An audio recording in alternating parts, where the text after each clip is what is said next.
Welcome to Silicon Valley Impact, where business insight meets startup innovation. And now, please give a warm welcome to your host, Brian Sparks! Thank you. That never gets old. Margaret, what do you think of Brian's intro? I'm just totally impressed. I'm totally impressed. I thought I was at a different show, just like at the Monster Truck Rally or something. We haven't. That's right. Sunday. Yes. We haven't set up the flares and the fireworks yet, but we'll have that next time for you. I look forward to it. Welcome to Silicon Valley Impact. I'm your host, Brian Sparks. The purpose of this show is to have honest conversations about what it takes to build great businesses and communities so that you can make an impact within your own. So today, Brian, we're home. Finally. It's good to be home. It's good to be home. It was great to be on the road, honestly. I had a lot of fun in Los Angeles and Sacramento, and we've got some great shows out of it. I mean, some amazing people, just outstanding interviews, and you did a great job, really. I mean, really, you just crushed it all the time, wherever we were. No, I think I have to look to you to making that happen. I mean, you No, slept, Brian, it's you. You schlepped all that equipment through the airports. Oh man, how ugly were we when we were coming home from Los Angeles? I know. Do you like the gift I got you? I the do. bag? I appreciate that. Yeah. It was very thoughtful. I got him a bag. So I felt bad for Brian. We were carrying equipment through the airport, and this bag had to be 45, probably 50, 40 pounds. 40 pounds of equipment, and he's carrying it like a treasure chest across his arms. And I'm thinking this isn't good enough. And we split some time with it, but I got him a little gift where he's got now a new bag with wheels on it. There you go. Which, by the way, I should have just seen coming. I don't know what I was thinking. It's like we were just doing a new thing. I was so focused on other stuff, and so lesson learned. Now we're ready next time. So GFX Summit in Roseville was amazing. The Growth Factory out there, they're doing great things building the backyard out there. So we're excited about continuous work with them as well as GF Summit next year. We were down at LA Tech Week with Vishal and the Sidebar Summit, talked to some amazing people. We're going to have some of those episodes airing periodically, and I believe that we have a show coming up. If it hasn't aired already, I mean, you know how we do it here, where we're going to have a bulk of those interviews. But with that being said, in my book, we have a rock star in the house today, Margaret Jackson. Good to have you here. Thank you for being here. You're way out from Austin, Texas. Is that right? Actually, San Antonio, Texas. Yes. Okay. We just relocated there. I'm still, people will say, "Hey, you're a Texan now," and I'm like, "No, I'm a Californian, and we're just here for the moment." But we are Californians. I love it. Well, in case you didn't need an introduction, can you tell the few people who don't already know who you are a little bit about yourself? Give a quick overview, and then we're going to dive in. We're going to geek out today. Okay, sounds good to me. So, as you know, Brian, and by the way, thank you for having me on your show. What took so long? I know, my fault. I'm a rookie here. So anyway, I've been doing radio here in Silicon Valley for 13 years. I've got a show, Business on the Edge, AM 1220 KDOW Business and Finance Radio. So if you ever want to tune into that and you get tired of listening to Brian, you can run over to my show. I'm just kidding, Brian. I'll lose my mom. She's the only one who listens anyway. So you can listen to the show there and just been part of the small business development community.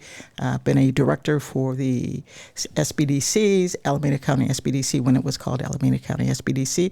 And so I just have a long history of really wanting to support small businesses, really not just starting a business is really easy. You could start a business in a day. But trying to get that business to scale and grow and to really do what it needs to do to create a business system, that's what I'm really interested in doing. So I've been doing that for a while. I love it. So let's jump right into it because I want to hear about your journey, and then we'll talk a little bit about Women's Small Business Month. That's happening right now, right? National Small Business Women's Month, yes. Okay, so we're going to talk a little bit about that because that needs to get out. But let's go back to the beginning. What got you into small business? Did you grow up in it, or did you just say there was an individual and you said, I want to do that? Where did you get the bug? No, that was not my story. You see people's story. It says, when I was a kid, I always liked Simone Biles. She was, very young when she began gymnastics. And no, for me, the way that I really got into helping small businesses. I started a small business, and I lost it. I lost it in the downturn of actually, it was the housing market crash. We had nothing to do with the housing market. Actually, it was a multimedia production company, and it was going well. I was in business for about 6-7 years. And when the housing market hit us, we were trying to figure out what was going on. We were scaling. We were on our way to being a multi-million-dollar production company, and something just stopped. Everything just stopped. We couldn't sell anything. And it turned out, as things got sluggish, that the housing market was impacting. So corporations were laying off people. There were just a lot of changes in marketing and advertising and those sort of things just kind of went out the window. And it was one of the most traumatic experiences in my career. It was one of those things, and if we're really being real, for the first time I understood why, when you have traumatic experiences in your career, and I'm not advocating for this, I'm saying why people choose to check out. And so it's very, very challenging. And I had some really wonderful people around me that helped get me through it, that helped pray me through it. And I thought I would never get back into business again. I did not want to do it. It took years to really get back to really starting a new business. And I thought, I want to make sure that business owners do not experience what I experienced. Yeah. So I'm fascinated by that. So it felt like it almost felt like a slow death. You slowly started to check out, if I'm hearing that right. But you had this company, you got into the media space, things were rolling good, and then there was this economic downturn. Is there anything in hindsight that you would have done different strategically that you've learned over the years? Because again, I think failure teaches us so much, and you've now grown from that. What do you think you would have done different to kind of roll with that punch? Absolutely. At that time with media, we have this sense that we have to be near whatever we're shooting, whatever we're capturing. And in hindsight, if I had taken our production nationwide and did vignettes, I could have saved the company. I had a beautiful office. When you walked in, you didn't even know that it was a production company. It looked like an upscale bank. And I had great employees that I wanted to take care of. They had benefits, all of those different things. And so I would have gone nationwide with vignettes to do low-cost vignettes to help businesses get through the struggles at that time. And so for the sake of our audience, in your insight on that space, a vignette is what? Right. So it's a video short. So you go to a YouTube and it's a video short of maybe promoting your products, your services, and that wasn't a thing back then. Right. So we would have dominated the market in that space. And it just didn't. The idea of doing that, I had to learn from the failure, and so and not on top of that, I just gotten like almost $250,000 in funding. Wrote an awesome business plan, got funding to scale the business, and the business was crushed in that housing market crash. And guess what? They wanted their money back. Oh, so yeah, they called all bets in, and they called all bets in. Yeah. So let's talk a little bit about a lot of our audience who are listening are startup founders, and as all startup founders at some point are going to have to pivot. And what I'm hearing from you is there was this moment where almost you had to a little bit redesign your business model, look for other revenue streams. There's one thing I see nowadays happening with AI is it's really changing the landscape of how people market their business. There's a little uncertainty about this booming tech. So I think there's a little bit of a category design going on, meaning you can't just say, well, I'm in marketing or I'm going into AI. You've got to almost redefine it. How would you, of looking back, redefined what you were doing, and then kind of speak to those who are struggling with defining their product market fit now? Is that too big of a chunk? Or No. What you're really talking about, ideation and conceptualizing your business. And most of the time when small businesses are small business owners or the aspiring entrepreneur, let's call them the aspiring entrepreneur, are wanting to go into business, they are thinking, okay, I want to start a business, and they'll think about doing the business plan. Not that they actually do it, but I want to start a business and I need a business plan. Well, what you really need is not the business plan. That's not the first thing. The first thing is really going through an idea assessment for you to go through the ideation and the conceptualization to see whether or not you even have a strong business model, because a business model is how you make money. Mm-hmm. And so if you do not have that, you will struggle, and you're going to bounce around trying to throw darts at a wall in the dark to see what sticks. So in the idea assessment, you're looking at your core competencies, you're looking at the knowledge you bring to the table, you're looking at your experiences, relevant experiences to what you're doing. You're looking at your target personas, your, who's going to be your customers, who's the buyers, because the buyers can be different from the customers. Mm-hmm. How many buyers are in the market, and what your product offerings, what are they, and what's your unique value proposition. When you look at those and you really put that together, it allows you, and this is like the least expensive, it's just your time. Yeah. And if you go through that and think about it, then you can determine out of this assessment whether or not you have a business model that actually is going to make money. Just because you like it, just because you think people want it, they may not want it. So you might have to, like you're saying, Brian, mm-hmm. is kind of, go through different iterations of it to ensure that the market will understand it and want to buy it. I really see a lot of startups fall in love with their idea. We deal with a lot of brilliant individuals, but they're in that silo. They love the research they've done. They've done the work, years of being in a role, and out comes this idea and they love it. But then here's the general failure, is that empathy piece. Like, is there a market out there, meaning somebody else who will pay for this? Right. And then getting in the minds and hearts and the pain point of that individual to see if there is a market for that particular product or service. Right. Yeah. So how do you get that shift where you get someone who comes along and they say, well, I want to open up a flower shop and I want to put it here, or, hey, I want to do this software idea, or I want to try this AI.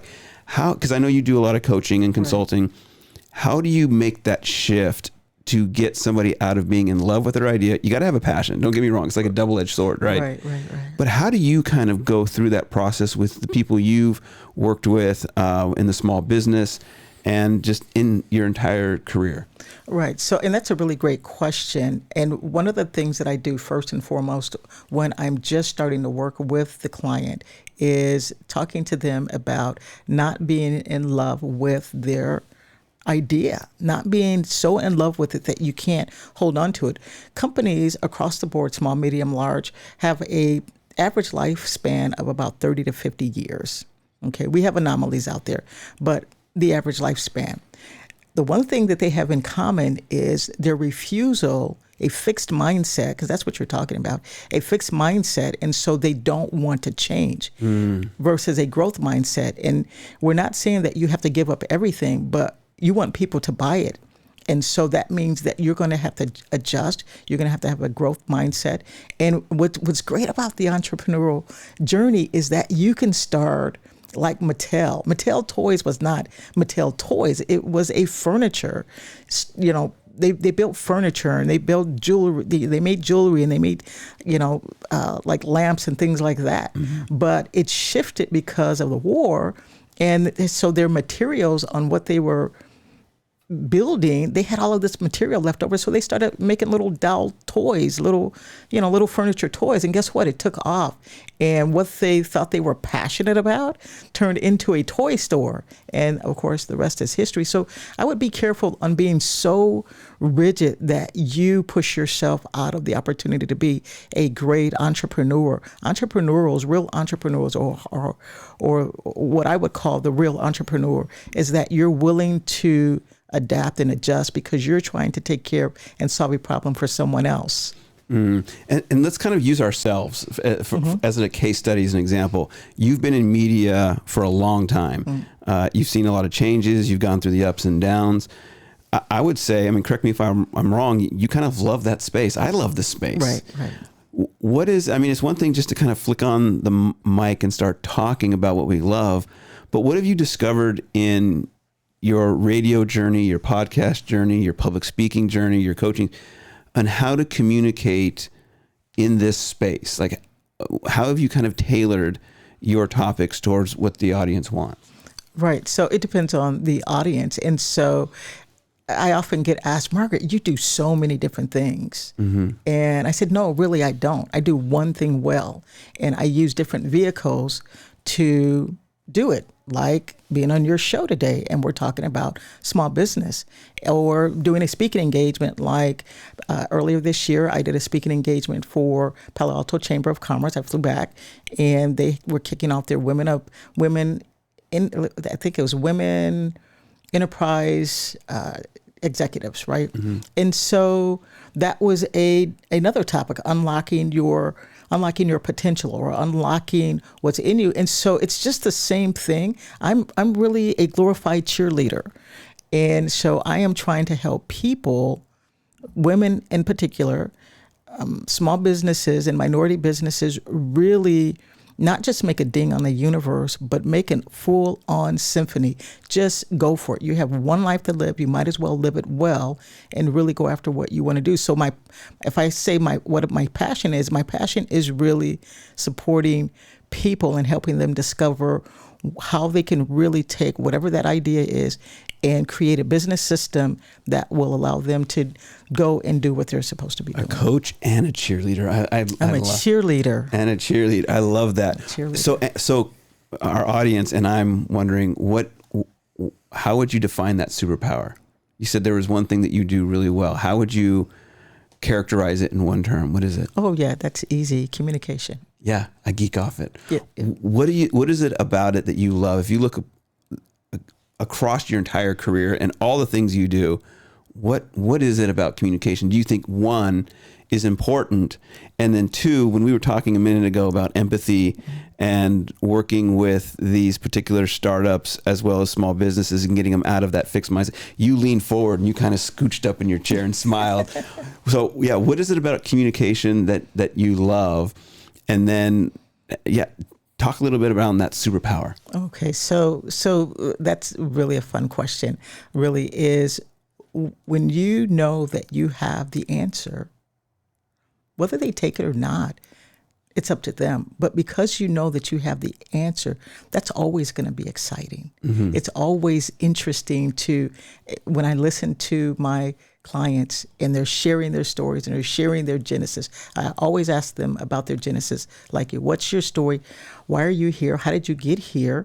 And understanding where they want to go. And I'm already thinking and strategizing in my mind, and I already know the initial steps to help them because they don't know. This is what really is the first step to starting a business. What is the first step? The first step is do the ideation. Do the conceptualization. Don't write the business plan. It's a waste of time because you don't even know who your customers are. You don't know your business model. You don't know any of that. So I take them through a specific process, which is the ideation if they're brand new aspiring entrepreneurs. And once I have to approve that it's a business model worth pursuing. Mm-hmm. And if we can get there, and the reason I say I approve it because they don't know, they're learning.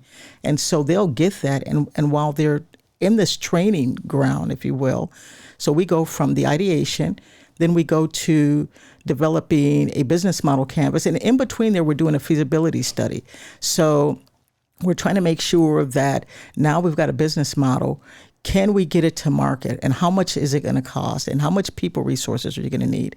And so once we start seeing that, we're going to take the business model and we're going to put it in a canvas, that nine panel canvas, so they can, and I look at my business model canvas all the time, and I'm trying to make sure that are my partners really allowing me and helping me create revenue? Mm-hmm. Create money, because the business model is how you create and generate money. Are my revenue streams creating money? If they're not, why not? Are my target? So when I restarted my business, so my business is Small Business Concierge Communications and Digital Media, the company. The business on the edge which we have websites for both. The Business on the Edge is for the radio show, right? And so the Small Business Concierge is to, remember, let's go back to when I lost my first business. Yeah. That company is to give small businesses an opportunity to be global. So we have the magazine, we have the radio show, and we have these resources. So if there's a downturn, they can reach the world, right? And so all of this goes back to my own experiences to support them, because I did not do an idea assessment when I first started my business. I didn't even know what that was. I didn't even know that the term existed. I didn't know what a business model anything was, right? I went from being laid off at my job doing media, and actually the company that laid me off hired me back to do their media as a contractor. So I went from making like $28,000 a year to they're giving me $40,000 to do the same exact thing that I was doing. When I was on staff, I was doing so many other things, and then I ended up just doing their show, for like $40,000. So I was able to start the business. We were able to work out. We had just gotten a new Avid system. It was about $50,000, $60,000. I was able to work that off and gave me all of this. So I had all of this. I had like $100,000 worth of gear. I had a client. And so who starts a business that way, right? You were all in. I was all in. And I mean, I hit the ground running. Yeah. And so there was no idea assessment. There was no business model canvas. I did build a business plan 5 years later. And that's how I got almost $250,000 in funding. And then the housing market just blew up in everyone's face, and then I was out of business. But this is what will keep them in business, is doing the ideation, doing the business model canvas, doing a financial model. And so you're starting on and once we get there, I will help them do a one-page business plan. And I said, this is not the finish line. This is to help you get going. And then we do a business plan. And I'll tell them the business model is the cornerstone of your business plan. So to kind of bring it full circle, it's really sounds like I learned two things hearing you talk. The question is, why do you do what you do, and why do you love communication? And what I just heard you say, break down with this canvas, is you love clarity, whether it's verbally or on a canvas. You want to see where you're going, right, and you're sharing that with others because you've learned from your own experience that pain is needed, but doesn't get you very far. Right. Because if you don't address the pain and innovate, then you kind of melt away like your first company did. And if you would have been able to pivot, lay it out, do those assessments, communicate it rather than kind of keep grinding, right, you wouldn't have burned yourself out. Is that what I'm hearing? That's right. And pain has purpose, just like you're saying. Pain has purpose. That pain produced what you see today. Mm-hmm. Right. So there's a lot of value and mileage I get out of. I really kind of look at my first company now as a seed. Like when you put a seed in the ground, it dies, mm-hmm, and then it grows an oak tree. Right. And so I feel like that was the seed that needed to go in the ground. And now we're growing an oak tree, and we're helping so many businesses, so many women in business, and small business owners, and all of that, minority business owners. Amazing. And we're going to come back to that because it's a month around that topic. But I want to kind of close the loop in terms of what you and I both do. We're both public speakers. We both educate people on how to communicate their idea. We're both kind of in that same space. We're geeking off of this passion that we have.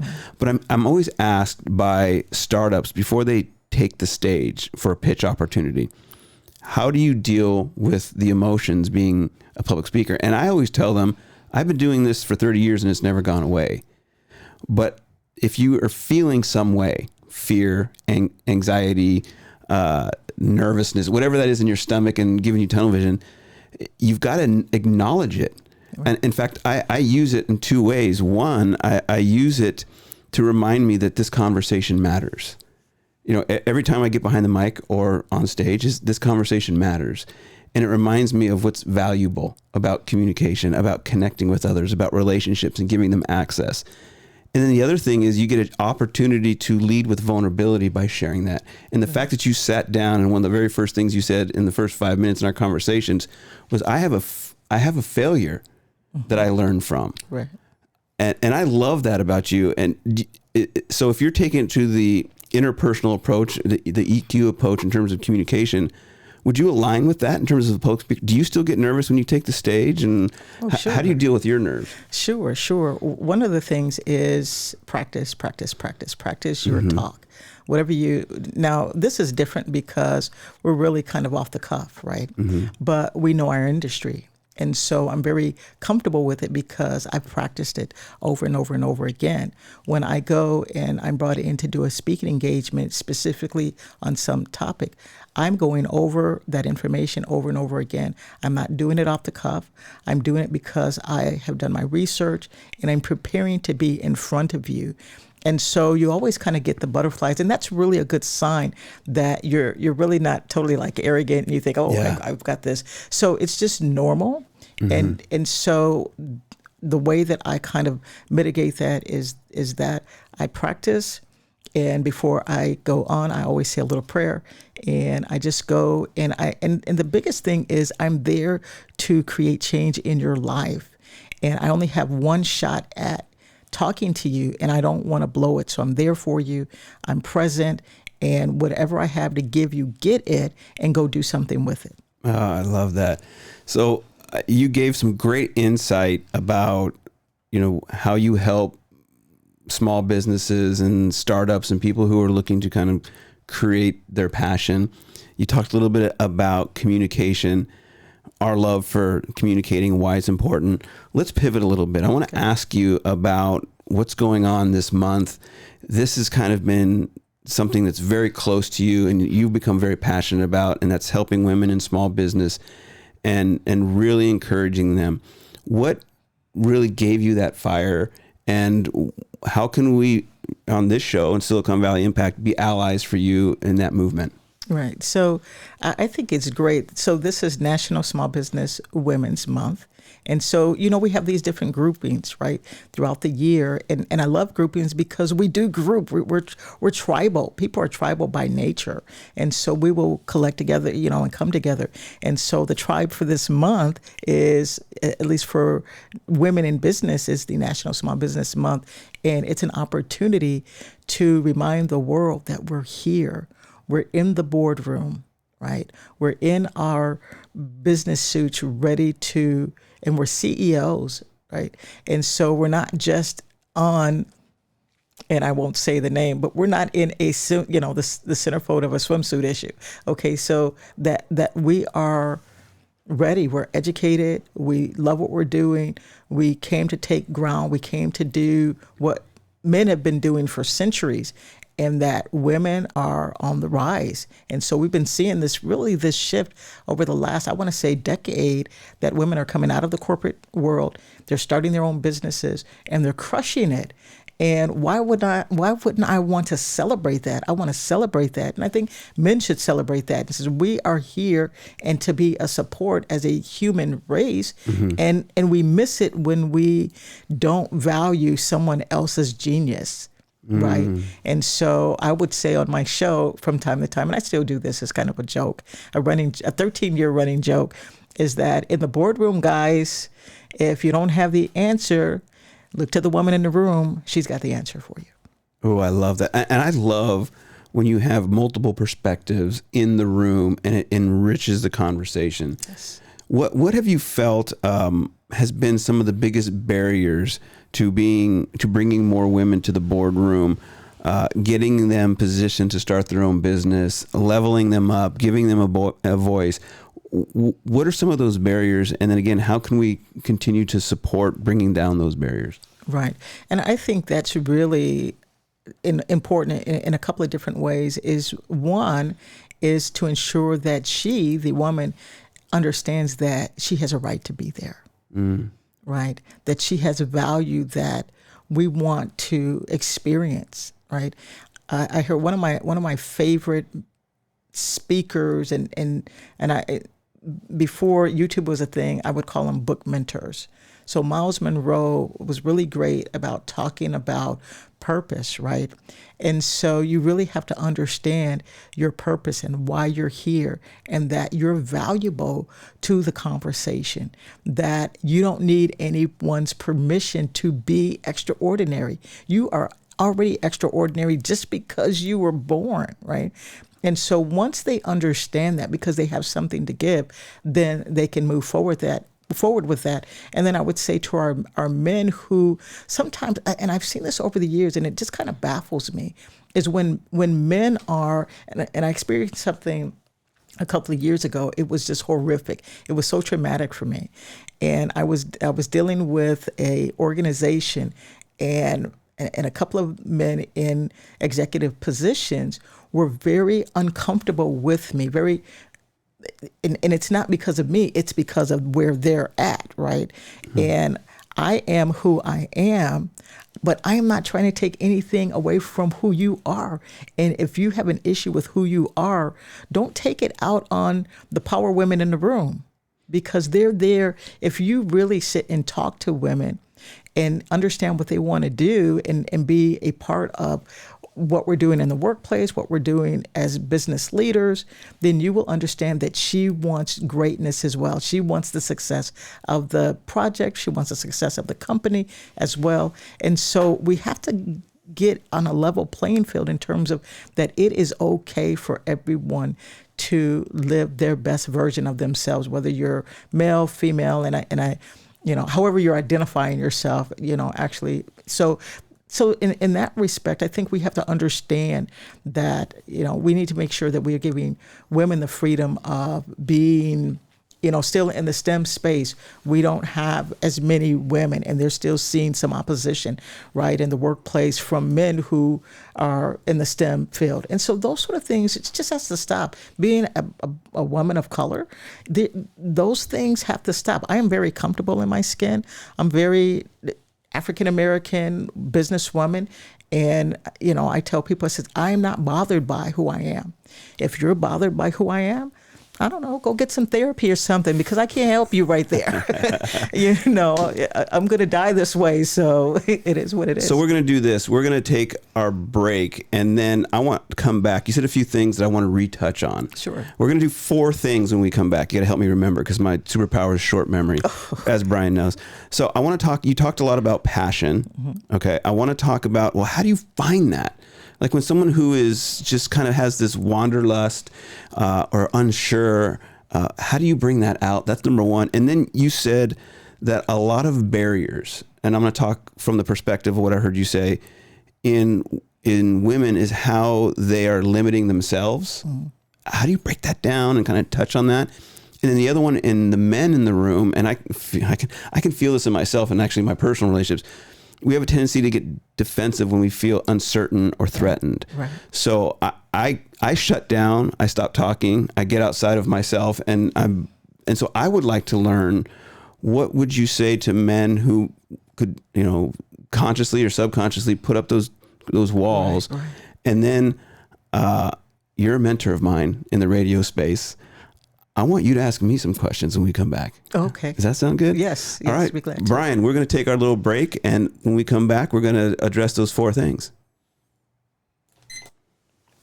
All right. We're back with Margaret Jackson. And Margaret, we're going into the rabbit hole of the things that we love. And before we went to our break, we talked a little bit about a few things I wanted to revisit. And one of the first one was top of mind was, you talked a little bit about finding your passion. Mm-hmm. Now, people hear these words all their life. Like, you got to find your passion. You got to be yourself. And these are great, bumper stickers, and you put them on the t-shirt. But what does that mean as a coach and a cheerleader for somebody who needs to kind of level up that, that perspective on life? Right. I think in terms of passion, and you hear this all the time. I think it's an overused phrase. This is my passion. But really, what is your purpose, right? And when I teach about, I do this teaching, Power Women, Power Secrets, and I talk about passion. I talk about purpose. I talk about no one gives you power. They give you authority. So when you start talking about passion and purpose and power. Wait, hold up. You just blew my mind. You're so, okay. I had to pause on that. Nobody gives you power. Right. They give you authority. Correct. That is a t-shirt moment for me. Sorry, go ahead. That was great. Correct. And really what that means is... I want to do the same thing here, Brian. I mean, honestly, it's a remarkable shift in perspective, because you walk into the room with the power. Exactly. Right? You walk in with the power, and then it's a question of who has authority. Right. I don't want to double emphasize it, but I'm also getting that aha moment. Yeah, that moment, yeah. Right, exactly, because no one's hiring you to do anything unless you develop something in your life. So you have to develop that power. So why does a corporation hire whoever they're hiring? And they're going through the interview process, and they're looking at the resume, and they're looking at what have you developed in your life that I can give you authority to oversee in my company. And that is the power. And if you leave, guess what? You take it with you. Now, I can give you a great example. If you are a brain surgeon, and I'm going to show you how authority works in Stanford, and you go on vacation, so you're Stanford brain surgeon Brian Sparks, and you get bored on vacation. He says, I think I'm going to go down to the local hospital and help out. Okay. And so you go there and says, hey, I'm Brian Sparks. I am a doctor, brain surgeon from Silicon Valley, Stanford. And I just thought I would scrub up and just do some brain surgery today. And they're going to say, yes, I don't think so. You don't have authority to operate. You have the power, but you don't have the authority to come into our hospital and do anything. So either leave, or we're going to call the police, or we have a wonderful, nice little straitjacket that would fit for you. And so people give you authority, right? But they don't give you the power. You have to develop the power in your life. And how do you develop the power in your life? You have to understand the purpose in your life. How do you understand the purpose in your life? And so that goes back to either something that's already in you that you have grown up with, like Simone Biles. Okay, she wanted to be a gymnast somewhere in her early childhood, right? And so if sometimes it's a trigger, some trauma or something that's happened, and you'll see like the Sandy Hook. Okay, so you see, we're still seeing the conversations, the donations, the foundations that have been set up around it, because something was triggered, and now it is their passion and purpose to say, I don't want to see this happen to other children. Okay. And so you have to really, that it's a treasure hunt. Your purpose is tied to, that's where the passion comes from. The passion doesn't come first. It's the purpose. And then you can go run with it. Go run with all your might in terms of what you're supposed to do with your life. And it is your responsibility to go on that treasure hunt and not ask other people, what do you think my purpose is? No, it's in you. You're already leaning towards certain things anyway. We lean into things. We lean into creativity. I've been creative all my life. Okay, so I lean into that. And so discover the purpose for your life, and then chase that, and the passion will. I heard you mention a word about, it went quick, but you said responsibility. And when you have, I'm going to level it up a little bit, but when you own something, I'm not talking about material things, but when you own a cause, when you own a problem, when you say, I'm going to solve this, and you lean forward into it, I think whether pain or pleasure, you stay the course. Right. So I think that a lot of passion is born out of ownership. Yes. I mean, again, another one of our rabbit holes, but I want to make sure for our audience, we're going back to, I'm quickly going to swipe on this one. Now this barrier within individuals. We'll start, there's the barriers within men, which I kind of outed myself on. I have a tendency to get defensive sometimes in personal relationships, or if things aren't going my way, I lock up. Right. But in women, you mentioned that there could be barriers to them being heard in the room or stepping in the room. Sure. And when that's identified, what are some steps that women can take to kind of overcome that, challenge themselves, or what are some strategies around that? Right. She has to first understand, and we said this before, that she belongs in the room. But you have to see, culturally, look at all of the cultures around the world and the position that women have been placed in, and how we've submitted to it. Okay. I don't know if you ever watched the movie For Color Girls. It is so, I could not watch it with my husband. I had to go watch it with my girls, right? Because it is so powerful. But culturally, what have we been taught? What have men have been taught? That dad goes to work, mom cooks and cleans the house, and she's a support system for dad, but she doesn't go to work. Right. So she doesn't. So when you live in cultures around the world that are more extreme in terms of how they view women, like walking a certain amount of steps behind their men. And so, first of all, we have the wrong thinking about how men and women really supposed to interact in this world. We're born now, and I know that, we don't get into religion and all of that. But if we believe that we're born a certain way, male and female, if we're born that way, and at the same time, we're existing together, we're here to support one another, not. And what I mean by that, it's okay. My husband cooks for me because I work so much, and so we have to really get out of this dynamic that, she's here for this, she's here for the men. And I had a male client, tell me that women are subservient to men. I said, well, so let me help you right there, because you really clearly don't understand why I'm here or why women are here, right? And so we went through that, and it was the last time we worked together, but he's clear on that women are not here to be subservient to men. And so we have to understand, what our thinking is, and what that, what we've been taught through history. Right? Year after year, decade after decade. So what I'm hearing, just to kind of connect the dots, is a minute ago we were talking about where do you find your passion? And there's a difference between control and authority, right? Or power and authority. And what I'm hearing is oftentimes people never claim their power or authority. People never create their power and authority. They're giving it away to media, to culture, and you have to take it back and be the voice, not just listen. I mean, listening's good, don't get me wrong, but not listen to the voice that I need to do this. You create it. And I think that falls in line with your journey. You've owned the voice. You're on the mic. You're creating the narrative. You're leaning in. You're showing up.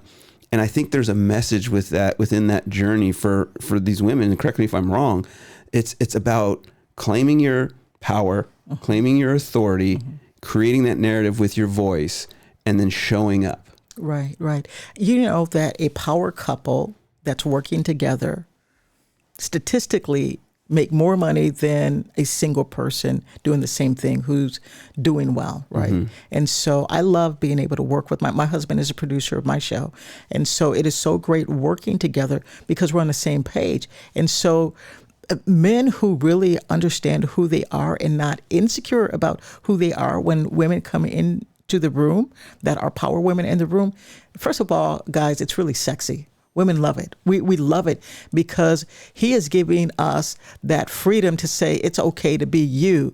And so we don't want to have to tiptoe around you because you're going to get your feelings hurt because you don't know how to handle power women in the room. If you can handle power, and when I say handle, not handling them, manhandling them, but saying she is so powerful, I need to know more about who she is. Like you have this power woman in the room and I get the freedom to just be me. That's all kinds of fantastic.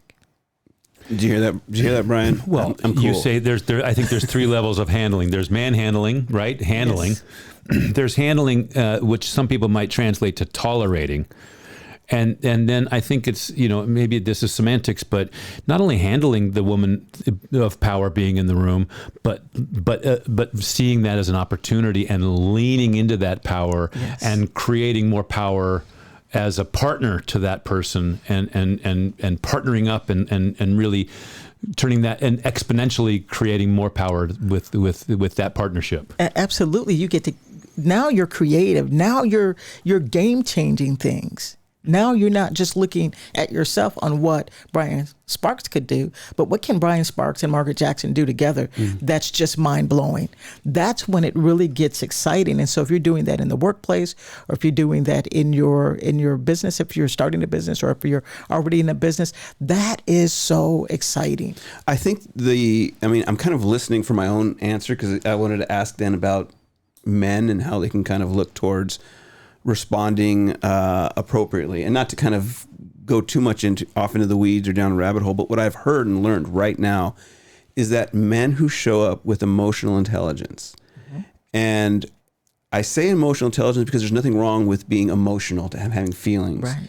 But when you lead with them, it gets messy. It's almost like this bottle of water here. I need the water, but I can't get the water unless it has this bottle around it. Right. And so it's the same thing with the emotions. I need the emotions, but I'm not bottling them up, but I need to have them in context. Right. And not just defensiveness says to me, what I'm hearing is I'm pushing down or I'm allowing to pop off. Right, but see that. Let me just jump in right there, because I don't know if it's bottling up and pushing down as much as just bias because of culture, because of how we've been taught. And so you're trying to figure out, I don't want to be biased, but why do I feel this way? Because of what you've been taught as a male, as a man. This is how men, it's just so crazy. This is how men are raised. Don't cry. Be a man, man up. And the father goes on a business trip, and his 5-year-old son, 8-year-old son is there, and mom and son's at the door, and he says, okay, now you're the man of the house. I'm like, what? He's 8 years old. He's not a man of anything. He's a little boy. And so you guys and culturally have had to carry weight.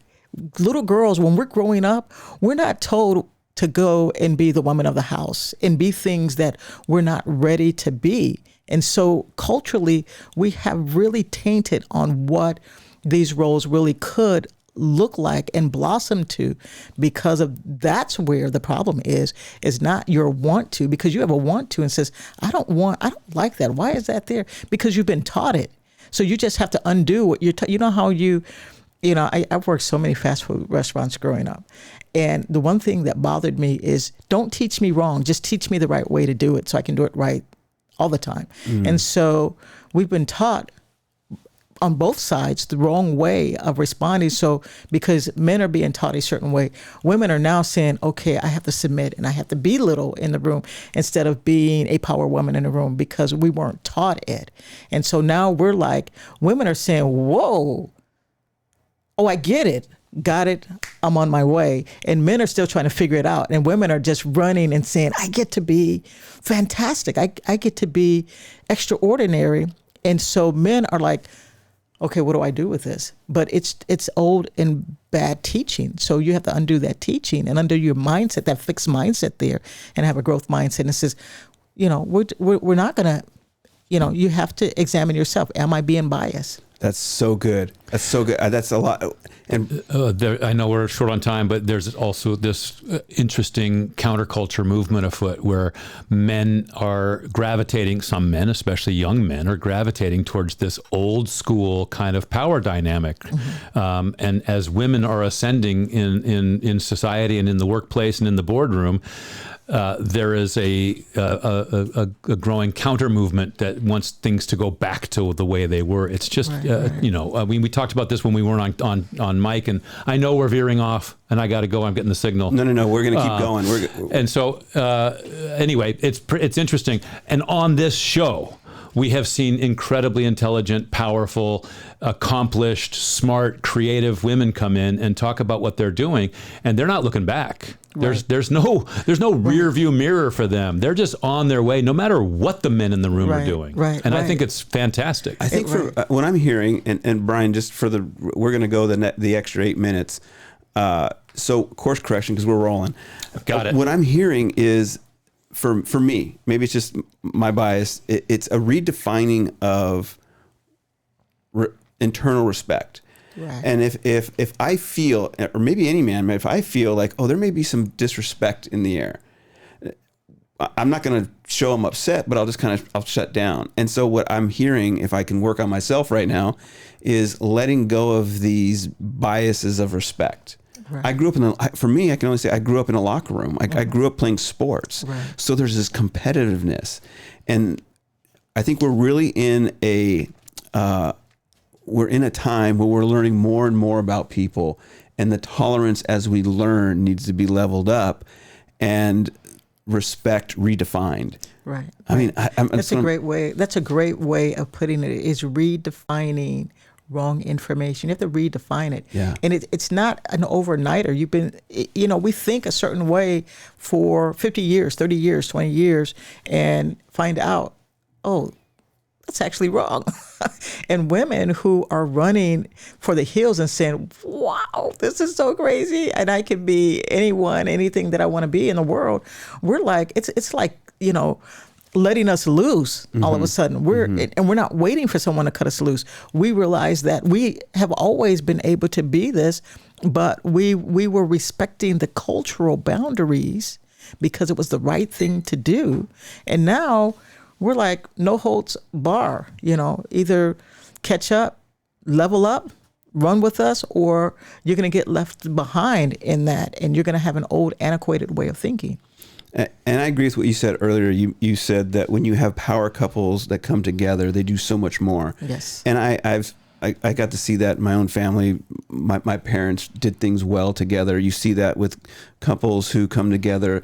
It's just, I believe, whether it's in a relationship or business, yes, they're different, but there is a lot of similarities where if we bring more perspectives into the room, different ideas, and bring more women in the boardroom, we can do so much better. Right. Okay, that's, again, I love this topic. Margaret, I know we're getting short on time. I definitely want to talk a little bit about your course on Udemy. Tell us a little bit about what you put together and how people can learn a little bit more about your course. Let's dive into that for a few minutes. Give us an overview of what you've been working on. Yes. So thanks for that. So I put together a 7-hour course on grant readiness, small business grant readiness, because small businesses need access to capital. And I want to be clear, grant money is not free money. It's money with some strings attached. But what I do is try to prevent small businesses from going after grants that they're not going to win until they're ready. In fact, if you're a new submitter to grants, then you have a 1 in 20 odds of winning. And how do you mitigate that? How do you compete compelling? I have a very high hit rate on winning grants for my clients. I've won grants for a county. I won't say what county it is, but they got $2.4 million. And so, but you have to be ready. So this course is 7 hours. Once you engage in the course, you have lifetime access to it. We have over 18 downloadables. I help you put together your infrastructure for your business to be grant ready. And then I teach you how to, so it's grant readiness and writing course. And so this is ideally for who? Would it be for startups, or is it more towards small businesses? For any small business, for any aspiring small business, you're already in business, even nonprofits that are wanting to compete at a higher level. Mm-hmm. And so am I targeted to small businesses? Yes. But this is fundamental. So it's if you learn this, you'll be able to compete on grants. You'll be able to compete on RFPs, RFQs, RFIs, LOIs, any government contract, because it's all the same. They're just different vehicles to get a bucket of money or a pot of money that they're calling either a grant or a contract. Or so it's such a fantastic course, and it's like pennies on the dollar to hire me as your grant writer. It is very expensive, and you have to pay me up front. I'm working with a guy who he's got a startup, and his name's Daniel. He lives in Austin, e-vehicles. He's got a great company working with drones as well as the infrastructure for, as I call it, as kind of first responders, but he's working with the government. As I think this might be a good introduction for you. He's doing great. But so how can people get connected with that course? It's on Udemy?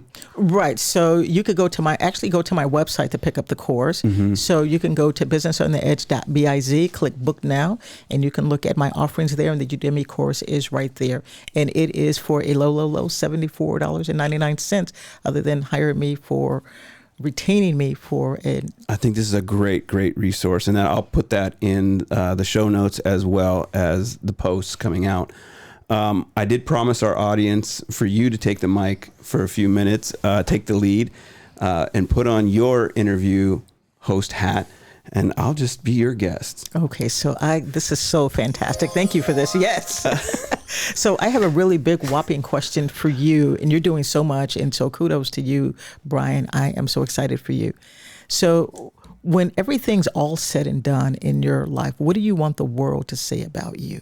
What do you want them to remember? So what are the top 3 things that you want the world to remember you and what you did as a history maker and world shaker? I think the first thing that comes to mind to me is why I do what I do. I learned a lot from my father and my family, and then I grew up in sports, so I love community. My dad did business. That's why I kind of framed maybe the question earlier to you around, was this in your family? Because it was in mine. And so it's what I know. And then where I kind of own my space in this world is how do we create a community for the startup ecosystem that people have access and it feels like a family? Because I think as a startup founder, you can feel so isolated. Even as a leader, you can feel so isolated.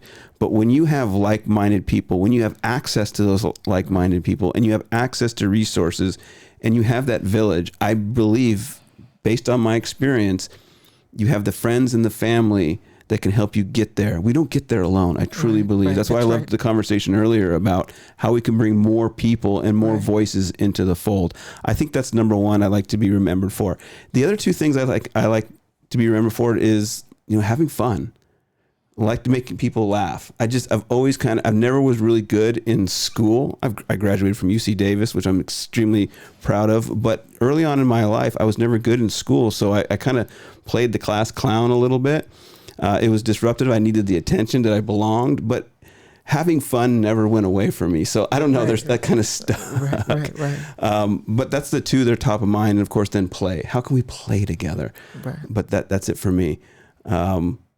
We're good on time. I think we're getting close to time, Brian, right? We're about ready to wrap up.